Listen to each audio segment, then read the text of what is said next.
Hello guys, this is Bresh Kumar HBS state point के माध्यम से मेरी प्रिय दोस्तों।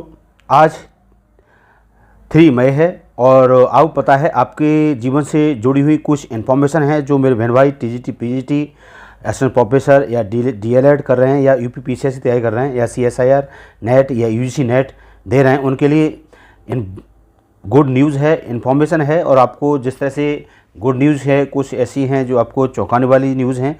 तो मेरे प्रिय दोस्तों, अगर हमारी वीडियो पसंद आती है प्लीज़ उसे लाइक शेयर और सब्सक्राइब करें। देखते हैं यूपी में TGT PGT भर्ती फिर भी हुई नियुक्तियां। TGT PGT भर्ती में बड़ा खेल, सभी जिलों में जांच शुरू। नौकरी दो राशन नहीं, सारे बच्चों की यही मांग है, जितने युवा हैं, युवा पीढ़ी है, और वही यही मांग रहे हैं कि नौकरी दो राशन नहीं चाहिए। DLED की कॉपी में हेराफेरी, UPPSC में फंसी 4 भर्तियां, CSIR की परीक्षा 25 जून से की जाएगी। तो मेरे प्रिय दोस्तों, अगर हमारी वीडियो पसंद आती है प्लीज़ उसे लाइक शेयर सब्सक्राइब करें। देखते हैं फर्स्ट न्यूज़ दे रखी है आपकी CSIR, यानी आप देख पा रहे होंगे कि CSIR 1 मिनट CSIR कि अब नेट 25 जून से प्रारंभ होगी। आपको नेक्स्ट कल से आपके फॉर्म फिल करना स्टार्ट हो गए हैं और जॉइंट CSIR और UGC नेट की जून 2024 की परीक्षा 25 से 27 जून के बीच कराई जाएगी। National testing agency NTA computer आधारित बेस है, यानी कि आपको कंप्यूटर आपको बेस होगी और परीक्षा की घोषणा कर दी गई है। इच्छुक अभ्यर्थी 21 मई तक अपने ऑनलाइन फॉर्म भर सकते हैं। NTA इस परीक्षा में साइंस प्रोग्राम के 5 पेपर की परीक्षा हिंदी और अंग्रेजी माध्यम से कराएगा।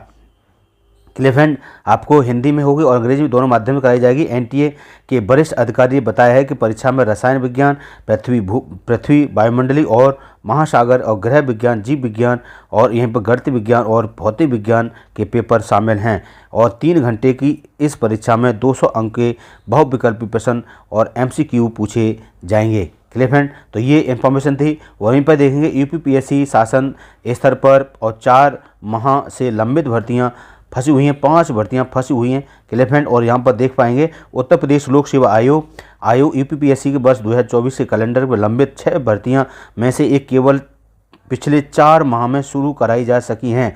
बाकी 5 भर्तियां किसी न किसी मामले में शासन स्तर पर अटकी हुई हैं और यह हरी झंडी न मिलने से यह रास्ता साफ नहीं हो सका है। आपको पता है RO का जो पेपर लीक हुआ था और उच्च पैमाने पर लीक हुआ था, और आपको पता है आयोग वर्ष 2024 भर्ती परीक्षाओं कैलेंडर 16 जनवरी से एक लड़खड़ा गया है, आपको पता ही है। और वहीं पर आपको कई एक वैकेंसियाँ निकलने वाली थी, लेकिन उसमें क्या है, उसमें शो नहीं किया गया। उसमें जैसे असिस्टेंट प्रोफेसर राजकीय विद्यालय की जो है TGT LT ग्रेड की और PGT की वैकेंसी है वो आनी थी और असिस्टेंट प्रोफेसर की भर्ती भी आनी थी। स्क्रीनिंग के संबंधित यहाँ प्रस्ताव नियमावली स्तर पर जारी किए जाने के बाद भर्ती शुरू की जाएगी।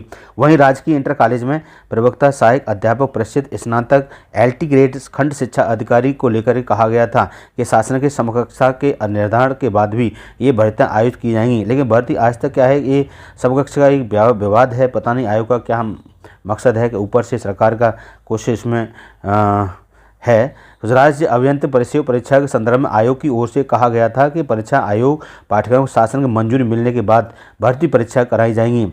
आपको पता है कि जितने मेरे भाई हैं काफ़ी दिन से 10-10, 5-5 साल हो जाती तैयारी करते हुए, तब भी उनको कोई सफलता नहीं मिलती है। फाइनली क्या है वो ओवर ये हो जाते हैं और वो पूरी तरह से क्या है अपना ज़िंदगी को पूरी बर्बाद कर देते हैं। लेकिन सरकार इस बात में कोई कुछ नहीं, उनके जीवन के बारे में कुछ नहीं सोचती है।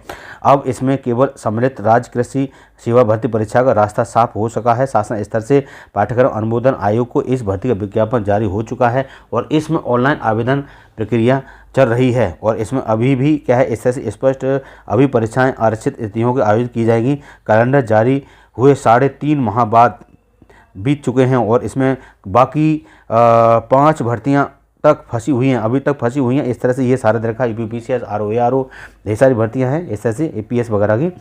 वहीं पर देखते हैं बड़े उच्च पैमाने पर यूपी में बहुत बड़ा अच्छा घोटाला हुआ है। वो पता ही है, जितने मेरे बहन भाई TGT PGT परीक्षा में फेल थे और फिर भी उनको पास कर दिया गया। क्लियर फ्रेंड, आपको इंटरव्यू नंबर कम देते हैं, प्लस उनको क्या है, जैसे आयोग के जो कुछ आंसर की आती है वो क्या आंसर की को क्या है आयोग के माध्यम यानी NCERT बेस को नहीं मानता है, कौन सा बेस मानता है राम जाने क्या करता है।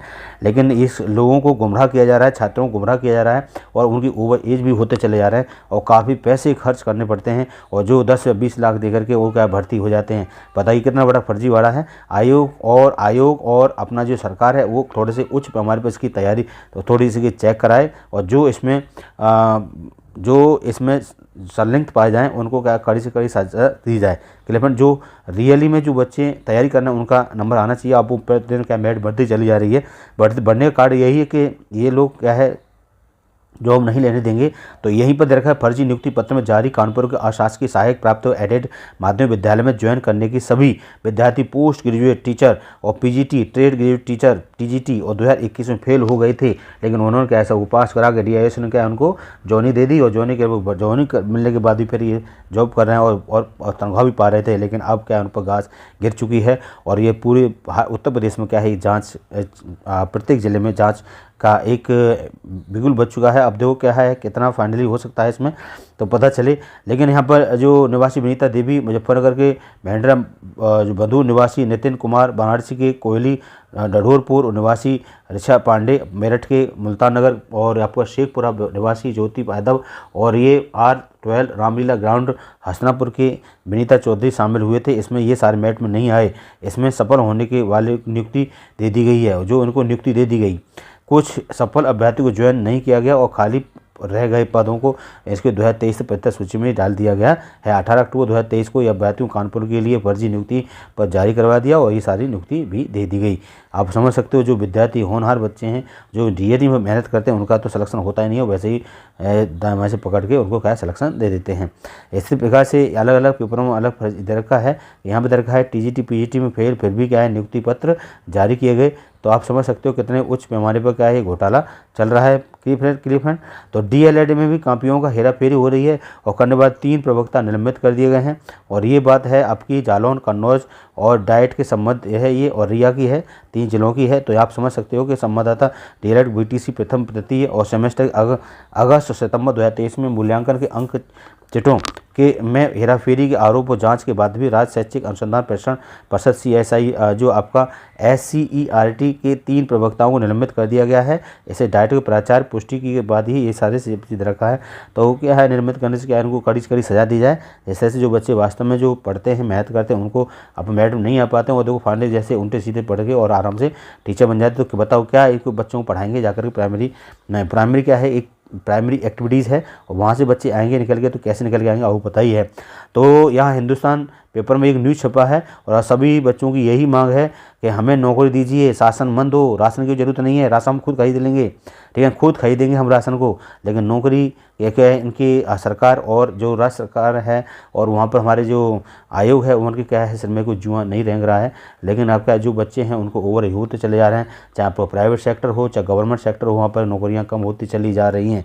11 जो नौकरी कर रहा है वही उसके परिवार से परिवारवाद हो गया है और नौकरी करता चला जा रहा है। तो मेरे प्रिय दोस्तों इस तरह से ये आज की क्या इन्फॉर्मेशन थी आपको देनी थी। तो मेरे प्रिय दोस्तों अगर हमारी वीडियो पसंद आती है प्लीज़ उसे लाइक शेयर और साझा करें। तो इस तरह से आप समझ सकते हो कि लोगों को क्या है नौकरी की आवश्यकता है, ना कि राशन की। राशन दे करके उनको स्वीट भोजन दे रहे हैं, सरकार दे रही है और सरकार स्वीट भोजन देने से क्या है लोग भी क्या है थोड़े से आलसपन आ गया है और वो भी क्या है काम करना नहीं चाहते हैं। क्लियर फ्रेंड, इस तरह से ये सारी बातें थी आज की। तो अगर हमारी वीडियो पसंद आती है प्लीज़ उसे लाइक शेयर और साझा करें। Thank you, bye bye and take care, अपना ख्याल रखें। Good morning everybody.